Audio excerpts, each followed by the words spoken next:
Resultó que el experimento revolucionario de Edward Jenner es recordado hoy por su inspiración, su gran audacia y porque brindó una nueva defensa contra las enfermedades infecciosas que ahora llamamos vacunas. La palabra vacuna proviene del virus llamado Vaccionia, que era el virus derivado de la viruela vacuna que hacía a las personas inmunes a la viruela. Las vacunas previenen enfermedades y algunas pueden durar décadas. Otras vacunas deben ser administradas cada año. Para la viruela, las personas debían vacunarse cada 10 años. Las vacunas son el arma más grandiosa de la humanidad contra las plagas. Basadas en la ciencia y no en la superstición, brindan una herramienta poderosa para combatir las epidemias. El último caso de viruela fue identificado en 1979 y en 1980 la Organización Mundial de la Salud declaró que la viruela había sido erradicada, así que ya no se contagia de persona a persona. Erradicar la viruela fue la mayor victoria de la salud pública en la historia de la raza humana. La erradicación de la viruela es el uso más famoso de una vacuna altamente efectiva. Pero hay algunas enfermedades que son más difíciles de curar. Hay virus para los que no tenemos ninguna vacuna, porque mutan demasiado rápido. Ya que los virus mutan, hay cierta limitación en lo que puedes hacer con las vacunas. Al instante en que te sientes confiado y piensas haber vencido a la madre naturaleza, esta siempre encuentra un modo de regresar. Las vacunas están entre los triunfos científicos más grandes de la humanidad. Pero no todas las recuperaciones médicas pueden explicarse fácilmente con la ciencia.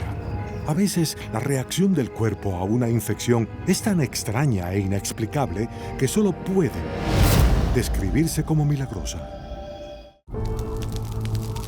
4 de julio, 1863, Gettysburg, Pensilvania. A la mañana siguiente a la batalla más sangrienta de la Guerra de Secesión, miles de soldados yacen tendidos por el terreno fértil bañado en sangre. Pero, aunque la brutalidad de la Guerra de Secesión está bien documentada, aproximadamente 2/3 de las más de 600,000 muertes en la guerra no fueron causadas por heridas recibidas en el campo de batalla, sino por enfermedades. La Guerra de Secesión representa el último conflicto importante que experimentaron los humanos antes del origen de la teoría de los gérmenes. Pueden imaginar las condiciones en las que vivían los soldados, apiñados, con salubridad cuestionable. En algunos casos, las heridas abiertas no eran tratadas correctamente. Era repugnante, todo olía terrible. Esos doctores no lavaban sus delantales, no podían explicar dónde se contagiaban de esas enfermedades o cómo podían estar esparciéndolas. Mientras las infecciones incontrolables diezmaban los campamentos de la Unión y la Confederación, los soldados y sus doctores debatían sobre las causas de sus aflicciones. Muchos llegaron a creer que el propio aire estaba envenenado. Si hablamos de los virus más mortales que conocemos, algunos son transmitidos por pequeñas gotas respiratorias, por aire. Cuando toses, estornudas o solo hablas. Así que tal vez no estaban tan equivocados al decir que el aire era malo. A mediados del siglo XIX, poco se sabía sobre el control de enfermedades o de prevenir el contagio de gérmenes. Pero al ampliarse el alcance de la guerra y cuando la ferocidad de las epidemias infecciosas causó bajas aún más horribles, los doctores se vieron forzados a expandir su conocimiento de las enfermedades y cómo contenerlas. Comprendieron que tal vez un granero no era el mejor lugar para realizar amputaciones y cirugías abiertas. Así que al avanzar la guerra, comenzaron a entender lo que debía ser la medicina. Cosas como el traje, los sistemas de ambulancia, hospitales, todo eso fue establecido durante la Guerra de Secesión en Estados Unidos por primera vez. De todas maneras, la Guerra de Secesión marcó el inicio de la ciencia médica que conocemos y el fin de la actitud supersticiosa de la humanidad hacia la enfermedad. Pero hay un evento en el campo de batalla que a los historiadores médicos aún les cuesta explicar hasta hoy, porque simplemente desafía la comprensión. 7 de abril 1862, Condado de Hardin, Tennessee. Fuerzas de la Unión y Confederadas se enfrentan en uno de los combates más sangrientos de la Guerra de Secesión, la Batalla de Shiloh. Después de 2 días de cruel lucha, más de 20,000 hombres yacen muertos o moribundos. Ulysses S. Grant era el comandante del ejército de la Unión en esta batalla. Observó el campo de batalla y pudo ver que habían tantos soldados heridos y muertos que podía haber caminado de un lado del campo de batalla al otro sin jamás tocar el suelo, caminando de un cadáver a otro. Al caer la noche sobre el campo de batalla, muchos soldados heridos yacen indefensos esperando ser rescatados antes de que sus heridas infecten. Lo que sucede después es uno de los misterios perdurables de la Guerra de Secesión. Los soldados estaban entre las líneas, heridos en el curso de la batalla. Era una noche muy fría. Temblaban y miraban sus brazos o piernas destrozadas y notaban un brillo suave, apagado, verde azulado que provenía de sus heridas en la oscuridad.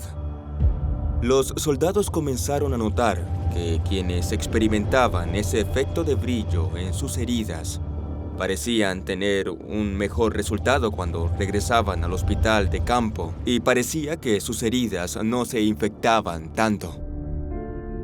Llamaron a ese brillo azul verdoso el brillo del ángel. ¿Por qué? Porque a ellos les parecía un halo, una luz mística que los rodeaba. Así que pensaban que Dios o los ángeles estaban protegiendo a esos soldados en particular. ¿Era el llamado brillo del ángel algún tipo de intervención divina que de algún modo protegió a los soldados de las infecciones mortales? Tal vez, pero recientemente ha surgido una nueva teoría que sugiere que este fenómeno pudo haber tenido una explicación más convencional. No fue sino hasta muchos años, unos 150 años después, cuando un estudiante de secundaria de 17 años visitó Shiloh y decidió investigar para su proyecto de ciencias las bacterias que brillan. Y pudo descubrir que había una bacteria que emite algún tipo de gusano parasitario. Este entra en las venas y luego brilla. ¿Podría el brillo del ángel haber sido realmente la señal de un tipo de bacteria en lugar de los ángeles guardianes? Y de ser así, ¿podría esta bacteria, de hecho, haber sido responsable por salvar las vidas de los soldados heridos? Presumiblemente lo que ocurrió con los soldados y el brillo del ángel es que esas bacterias de hecho infectaron sus heridas. Y ya que esas bacterias exudan muchos compuestos antibacteriales y antimicrobianos, de hecho reducen el nivel de infección en los soldados que han colonizado. La teoría de la bacteria es la mejor explicación científica que tenemos para lo que causó el brillo del ángel. Si esta increíble teoría es cierta, parecería que algunos tipos de bacterias pueden de hecho ayudarnos en la lucha contra la enfermedad. Pero los soldados, cuyas vidas fueron salvadas en la batalla de Shiloh, creían que lo que los curó solo pudo haber sido enviado desde el cielo. No podemos saber qué experimentaron esos soldados en el campo de batalla entre las líneas. Estaban oscuras, sufrían de shock. ¿Quién puede decir que no experimentaron eso o que sí lo hicieron? Ángeles guardianes que llegan para confortar e incluso curar a soldados moribundos durante la Guerra de Secesión. Suena como una fantasía. Para otros, en especial para quienes han estado cerca de la muerte, no hay duda de que tal idea es totalmente plausible.